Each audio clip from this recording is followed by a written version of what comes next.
কিন্তু মধুর বলেনি, শুধু মধুর দিচ্ছে একটাই বৃন্দাবন। কেন? ভগবান নিজে এসে ব্রজগোপীদের সঙ্গে মিলেমিশে একাকার হয়েছিল।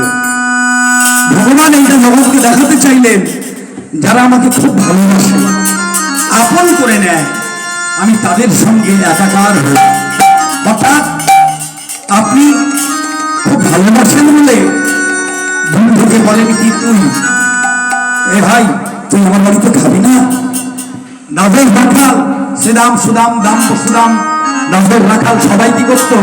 নিজেরা মাঠে গিয়ে বনে জঙ্গলে ঘুরে নবলক্ষ ভেনুর পাল চড়াতে চড়াতে যখন খিদে পেত, বনের মধ্যে ফলগুলো ছিঁড়ে নিয়েছে, আগে নিজেরা খেয়ে দেখতো ফলটা খারাপ না ভালো, খেলে আমার গোবিন্দের ক্ষতি হবে কিনা, আমার কানের কোনো অসুবিধা হবে কিনা। কিন্তু এই দৃশ্য কে দেখেছিল? প্রজাপতি ব্রহ্মা।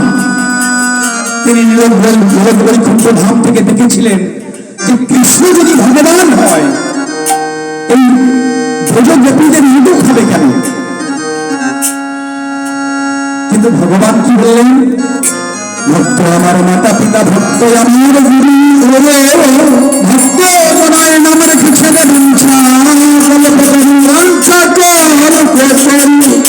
ভগবানকে যে ডাকে, যে ভালোবাসে, ভগবান কিন্তু দূরে থাকে না, তাকে আপন করে নেয়। যদি ডাকার মতো ডাকা যায়, অনেকদিন থেকে ডাকছিল, তার মধ্যে এবছর কি করেছে? কুম্ভতে স্নান করতে গেছিল, সেখানে বলেছে, হে নারায়ণ তুমি আমার কৃপা করো। নারায়ণ কৃপা করে দিয়েছে। জন্মাষ্টমীর সময় খুব কেঁদেছিল। আমি মা চিন্তা করিস না, যাক কাছে কাঁদলে কাজ হবে, তাকে একবার ডাক, তোর মনের যদি সেই ডাক যদি ঠিক মতো তার কাছে পৌঁছে যা, তিনি আসবে। প্রত্যেকটা জীবনের ভিতরে কিন্তু সে যে প্রজীবতা প্রসিদ্ধ। তাই এই সন্তান এখন ছোট্ট অবস্থায় আছে, এই কোথায় বড় হয়ে এই জগতের মধ্যে কি হতে পারে কেউ বলতে পারে না। এমন তাদের পুকুরে জন্মগ্রহণ করেছিলেন ছোট্ট একটি ছেলে, পরে কি হল? রামকৃষ্ণ পরমহংস জীবন্ত পড়া যাচ্ছিল, সবাই তাকে বিয়ে বলে ডাকত।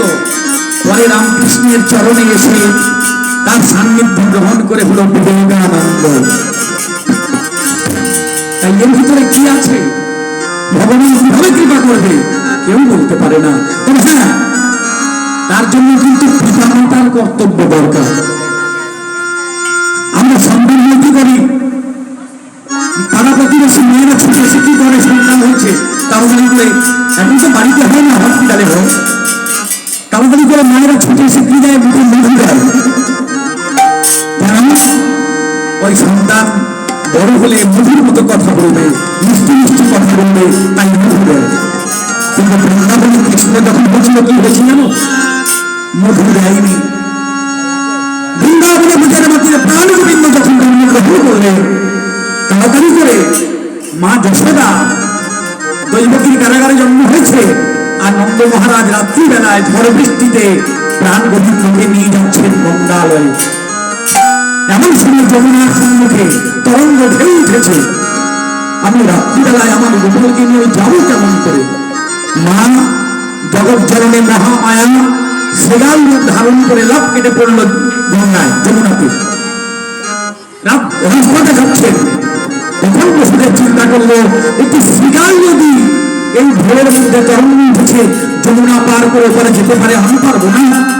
তাই প্রাণ গোবিন্দকে নিয়ে আস্তে আস্তে করে যমুনায় নেমে গেল। যেই না নেমে গেল, প্রাণ গোবিন্দ মাথায় ঝুলতেছিল জলের মধ্যে। না পূর্ব জন্মে তিনি কথা দিয়েছিলেন যমুনাকে যে আমি তোমার মনোবাসনা পূর্ণ করবো দাপর যুগে। তাই তিনি জলের মধ্যে নিজের হাতে নিজের ইচ্ছায় পড়ে গেলেন। তখন বৃন্দাবনে যে কৃষ্ণ জন্মগ্রহণ করেছিল, 4টে হাত ছিল। ওই জন্মগ্রহণ হলে 4টে হাত নারায়ণের যেমন ছিল। জলের মধ্যে যখন পড়ে গেলেন, যমুনা আনন্দ করে প্রাণ গোবিন্দের চরণ মধ্যে জড়িয়ে ধরলেন। ভগবান, আমি একটা যুগ পরে তোমাকে পেয়ে পেয়েছি আর আমি তোমায় ছাড়বো না। যেমন আমার মা অনেক কেঁদে কেঁদে কান্না পেয়েছে, যেদিকে যাক মন প্রাণ হৃদয় সব কিন্তু এর কাছে পড়ে আছে। হয়তো দুটো জল এসে গেছে, কিন্তু আমার গোপাল